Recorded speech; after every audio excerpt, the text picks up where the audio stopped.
Había una sensación rara, como de que alguien te observaba. No miedo, exactamente, sino una presencia.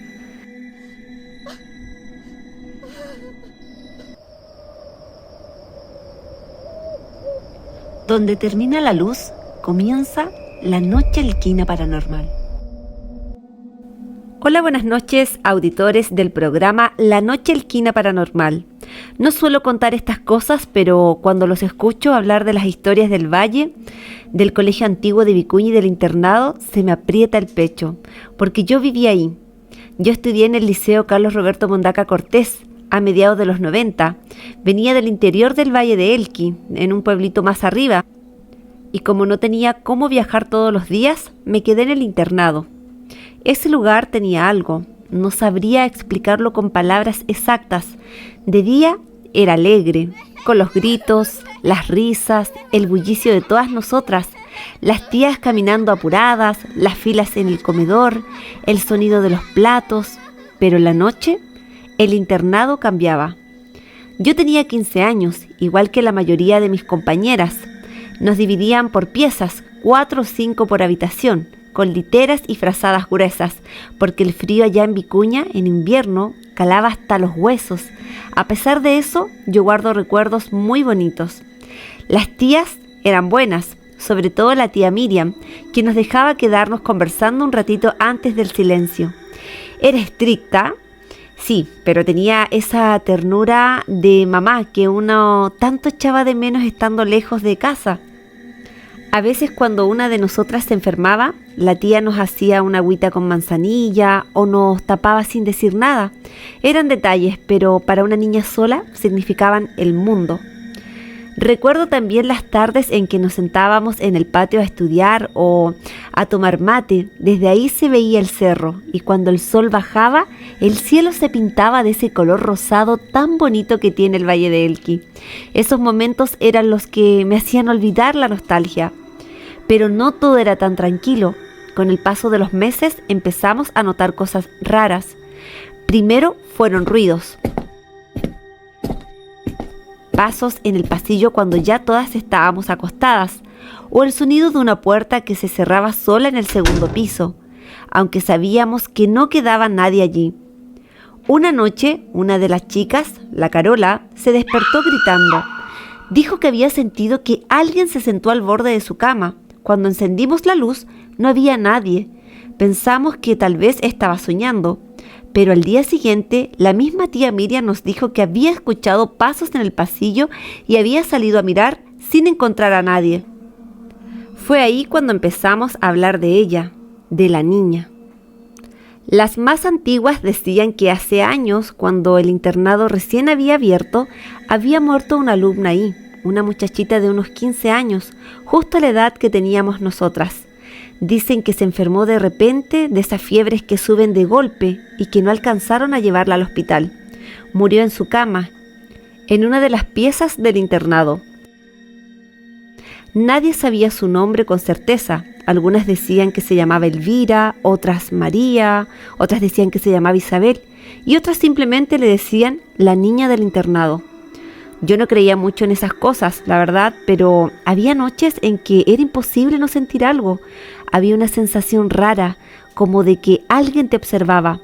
No miedo, exactamente, sino una presencia. Una madrugada me desperté porque escuché a alguien llorar. Era un llanto bajito, como de niña. Pensé que alguna compañera estaba triste o enferma. Así que me levanté, caminé por el pasillo en silencio, con el frío metiéndose por los pies descalzos, y el llanto venía del fondo, donde estaba la pieza que usaban como bodega. Cuando abrí la puerta, el llanto paró. Encendí la luz. Nada, solo cajas viejas, colchones y el reflejo pálido de la luna entrando por la ventana. Juro que sentí un escalofrío que me recorrió todo el cuerpo. Desde esa noche empezaron a pasar más cosas. Una mañana la Maca, una de mis compañeras de pieza, encontró su cepillo tirado en el suelo, pero lleno de tierra. Lo había dejado la noche anterior sobre su velador. Nadie sabía cómo había llegado ahí. Otra vez, mientras nos peinábamos frente al espejo grande del pasillo, vimos pasar por detrás una sombra pequeña. La tía Miriam nos dijo que no inventáramos cosas, pero su voz temblaba cuando lo decía. Hubo una vez, especialmente una noche, que nunca se me va a olvidar. Fue cuando hicimos una convivencia para despedir el semestre. No era una fiesta grande, más bien una merienda entre nosotras, con música bajita, galletas y linternas encendidas, porque esa noche hubo un corte de luz. En medio de la charla, la Carola, que siempre era la más osada, dijo que deberíamos intentar hablar con la niña. Dicen que cuando una quiere contactarse con un espíritu, solo hay que llamarlo con respeto, dijo. Nos reímos al principio, pero la curiosidad pudo más. Apagamos las linternas, el internado quedó en penumbra, solo la luz de la luna entrando por las ventanas altas. La Carola puso su mano sobre la mesa y dijo: si estás aquí, si aún estás en el internado, queremos conocerte, no te queremos hacer daño. El silencio que siguió fue tan denso que podías escuchar nuestros corazones latiendo. De pronto se escuchó un golpe seco en el pasillo. Una puerta que se cerró con fuerza. Nos miramos unas a otras. Nadie se movió. La Maca quiso prender la linterna, pero no funcionaba. Fue ahí cuando vimos algo. En el extremo del pasillo, justo donde la luna alumbraba el piso, se distinguía una figura, una niña, con el cabello largo, vestida con lo que parecía un delantal blanco de colegio antiguo. Estaba descalza, no caminaba. Sola estaba ahí, mirándonos. Yo no podía moverme, quise gritar, pero la voz no me salía. La figura dio un paso hacia adelante y ahí fue cuando la Carola entre sollozos dijo: «¡Eres tú, Elvira!». Y la puerta del fondo se abrió sola. Desde dentro salió un aire helado tan fuerte que apagó las pocas velas que teníamos y todo quedó oscuro. Sentí que alguien me rozó el brazo, una mano fría y una voz de niña susurró junto a mi oído: «No quiero estar sola». Desperté al día siguiente en mi cama. Las tías decían que nos habían encontrado a todas dormidas en el comedor, con las velas apagadas y los vasos tirados. Nadie hablaba de lo que pasó, solo la Carola. Días después me confesó que había soñado con la niña y que en el sueño le pedía quedarse. Desde esa noche las cosas se calmaron, o eso quisimos creer. De vez en cuando alguna contaba que escuchaba pasos o que el espejo del pasillo amanecía empañado, con pequeñas marcas de manos, pero tratábamos de no hablar del tema. Pasaron los años, terminé mis estudios y el internado cerró. Volví muchas veces a Vicuña. Pasé por afuera del liceo y del internado, que aún está ahí, aunque ya no se usa. Cada vez que lo miro, siento una mezcla rara de cariño y escalofrío. Hace poco me encontré con una ex compañera. Tomamos un café y entre risas y recuerdos salió el tema. Le pregunté si ella recordaba esa noche.